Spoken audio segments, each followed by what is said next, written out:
Hey guys, welcome to the Dan the DM YouTube channel. I'm Dan, and today we're going to be making a display case for the Hand of VECNA. Stick around.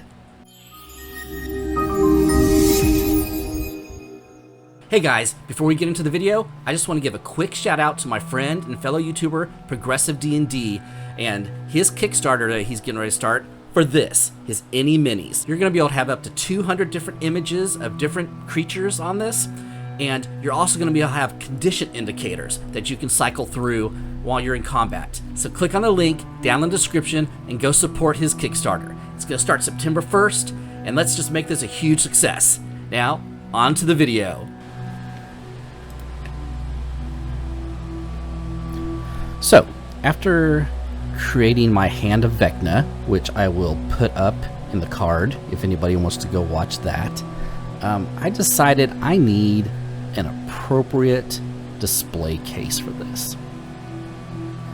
So my first thought was, well, if somebody had the Hand of VECNA and didn't want to wear it, I don't know who would do something crazy like that, but they didn't want to wear it, what kind of case would you display it in? Well, it would definitely be a box or a book of some sort. And, well, I mean, what would happen to that box if it held the Hand of VECNA? Well, my decision was, well, you'd probably want a box covered in flesh. So that's what I decided to make. So here the first thing I'm doing is creating the flesh to start covering the box in. I actually use standard kind of a wrapping packing paper, and you probably saw me there. I used some hodgepodge, which is just something I'm really starting to get into. I know it is something that is talked about on every crafter video, it seems like, but I just have never really used it. So I decided to start using that. Threw in some brown for coloring. I think if I had used an ink or something, it might have worked a little bit better, but in this case I had a standard hobby paint sitting there, so I used that. And as you'll see, I kind of started off. This was my first kind of mistake I made, and I just made it more difficult on myself. I took the paper, cut it up into the strips, threw it all into, I wanted to get it kind of dyed with the brown to make it a little bit darker color. But what that ended up doing was just really made a big mess and made it harder to pull apart. But here you can see is actually what it looks like after I took it, let it dry. It came out pretty good. Probably actually came out better than I expected it to, just because of the pieces that I tore apart. It seemed to make it, give it a little bit better flesh look. But what I did is after I dried it, I initially wasn't going to cover all the sides of the box, but I decided, yeah, no, I better, because, you know, I want it to be able to be, I'm not sure how I want to display it yet. Here, you can see I kind of learned from my first mistake, and I am keeping the pieces separate and not just throwing them all into a big jumble mess in the solution. So here you see, first thing I'm going to do is, this is where I'm going to do the back of it. I did get a little lazy here and just kind of threw them on in big strips instead of the broken down strips, which what I ended up doing, and you'll see later, it came out all right. I just had to come back and put on some kind of smaller pieces that would help cover up. So what I'm looking for and what I wanted to go for was, I want it to look like, at the end of the day, I want it to look like something was covered in flesh. I can't believe I'm actually saying that. Me saying that actually makes it, me saying that out loud actually kind of makes me wonder why I'm doing this. But that was my goal, and you don't want it to be super uniform, or at least that was my thought. I don't know where they got this flesh from. Maybe they just created the flesh. Let's not go too far down that rabbit hole. Yeah, you see that little face there? What could you possibly want with a face on a box that's holding the Hand of VECNA? Well, I'll just wait and see. So you kind of see the front of the box. It looks way better than you're going to see the side, which looks a little bit more, like I said, a little bit more uniform. But here I am. I'm just kind of getting all of the sides. Here I am going back, adding some extra pieces and kind of scrunching them up, trying to make them into a little bit, scrunching them up to give it a little bit more, I keep using the words, but less uniform look. So yeah, well, I decided what else might happen to a box that's holding the Hand of VECNA. Well, you might have some kind of a soul or a ghost or some kind of being that tries to get out of your box.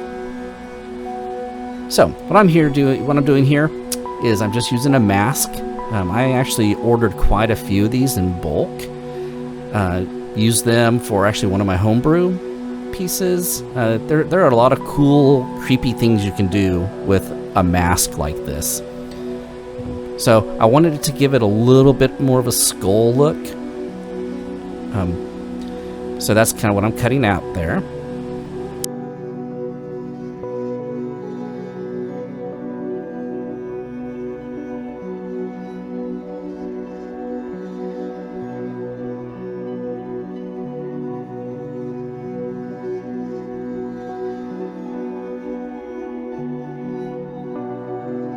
And here I'm going to go back and actually start adding some of my flesh effect on here.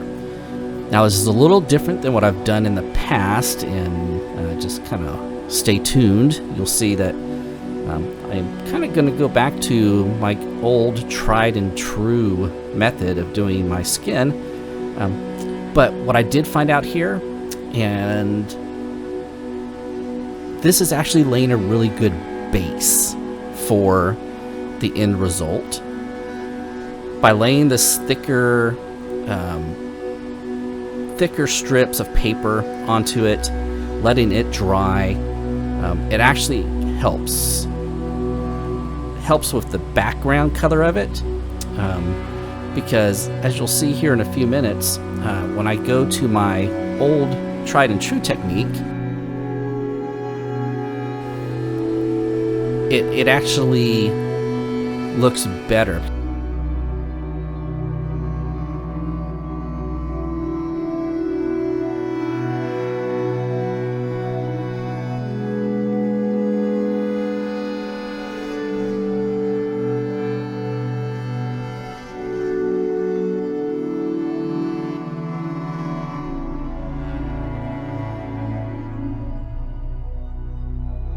So this is where I decided to go back to my tried and true of using tissue paper to start coating it with. The one thing I always watch for here is I do tear it up in a lot of pieces, because I try to get those straight edges and straight lines out of it. I may put more effort into it than I need to, but at the end of the day, again, I don't want it to look, for me, the finished look is having the jagged edges and it looking, again, like skin was being applied to it, or it's skin, that this is just dried skin because this face that was put onto the book for some reason didn't have the skin taken off yet. Here I just wanted to give a quick look at that. I just, from a drying standpoint, you know what, the sun's out, I throw it outside. So I just let it sit out in the sun until it's dry. Here you see is what happens when you forget to hit record on your camera when you come back in. I actually did that a couple of times on this project. But here I am applying it to the actual box, putting the face on. It's a little off center, and you know, I'd like to say I did that on purpose. So I did. One thing I've learned in crafting is making little mistakes can come out to nice results. Here I'm going back, I'm actually adding this darker brown to it, mainly because as you can see there, that's what happens with the uniformity of it, and that I was a little disappointed in. But I went back to the brown just to get all the colors to match. Decided I did need the box to be able to open, so you know what? I need to go back and actually cut around the opening of the box so that I can actually put the Hand of VECNA in it once I'm done.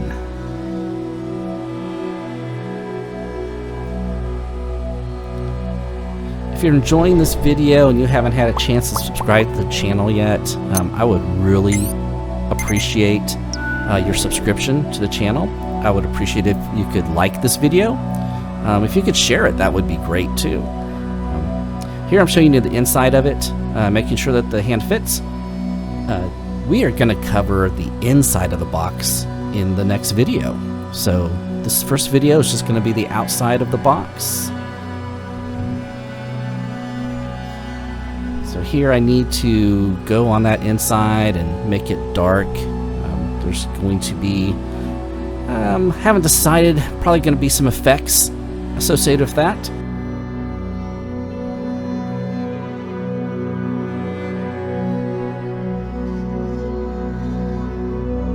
As you can see here, I'm adding a little bit more flesh effect to it.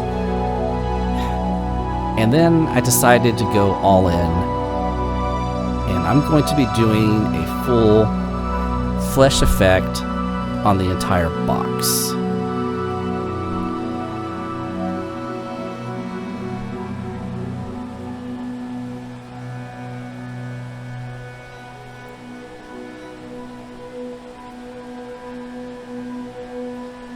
I wanted the face to really look like it was merged into the box, so this actually helped me blend it in a little bit on the sides.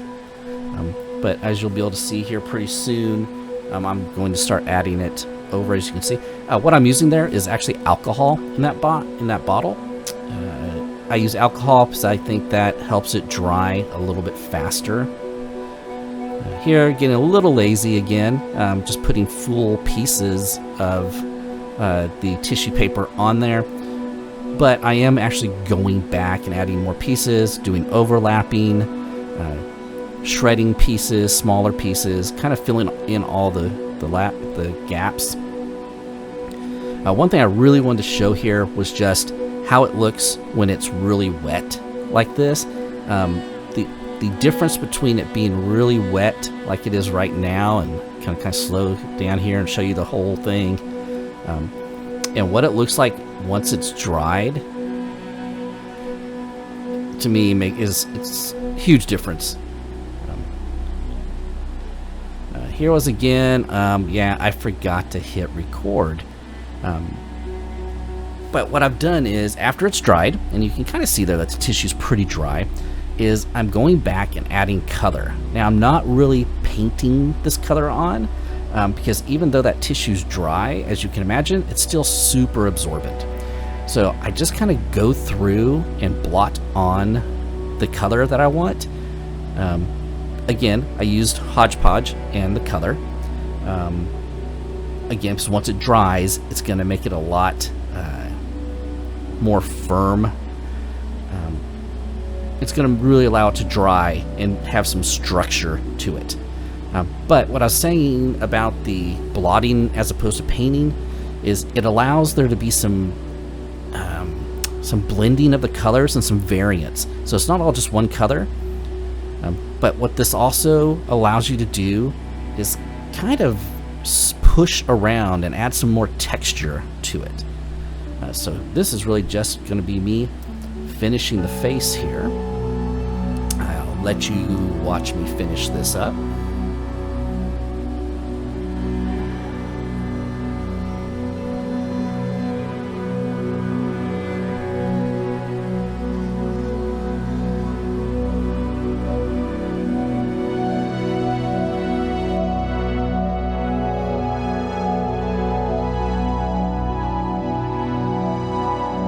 keep in mind that this whole time I'm keeping in mind, what is the concept? What is the concept of this project? And the concept is the Hand of VECNA is inside this box. What kind of box would this be? What kind of horrible box would this be that holds one of the worst, most horrific artifacts in the universe? And what would happen to that box? Well, I kind of decided that not only would there potentially be a face being part of it. Here you see me just touching up a few last pieces on this. But you'll see here in a few minutes that, you know, and this might be a little foreshadowing of what might be on the inside, is there would probably be something, maybe, this is after it dried. Oh, look at that. Doesn't that look great? It's upside down here. Sorry, I'll turn it up, turn it right side up. Oh, yeah, this is the next part. So, one effect I wanted to get was the tearing of the flesh. So yeah, that really was not an accident, what I just did there. I wanted, it kind of has that leathery look, which I was really happy with the results of once it all dried. But I also wanted it to look like it was being torn open. The flesh had grown over it and sealed in the hand. So I want it to look like when it's sitting there on display, I want it to look like it had to be torn open to be able to get to the hand. As I mentioned earlier, on the next video, you're going to get to see the inside and what I do on the inside. I have some pretty cool plans for that, so I'm excited about doing that. But yeah, but at the end of the day on this, here I am on the bottom of it, just kind of covering it up and filling in pieces. But I really like the effect of what it was like when I literally tore the box open and rended the flesh that was encapsulating this box that holds the, as I said earlier, one of the scariest artifacts in the universe. So what else might be happening? Well, there might be some things trying to get out of the box too. So I decided to add a few embellishments here, little tendrils, little tentacles, maybe something coming out of the shadow realm where Vecna lives and where he holds domain. You know, sometimes things just want to get out. So I decided to add these little embellishments, these little friendly little things that are just coming out, just wanting to see what's going on in our reality.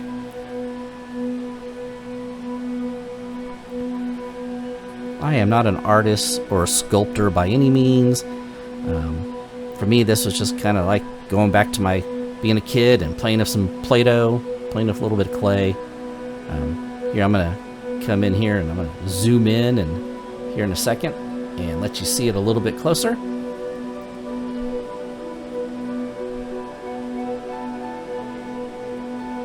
So yeah, things crawling out of every orifice. And there you go. That's what it looks like. I'm adding a little bit bigger one there. And yeah, so that's the end of part 1. I hope you guys enjoyed this video. Stay tuned for part 2, where I'll show you the inside of it. But that being said, let me give you a little bit closer look at the box. Thanks.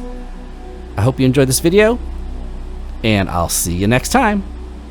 Bye.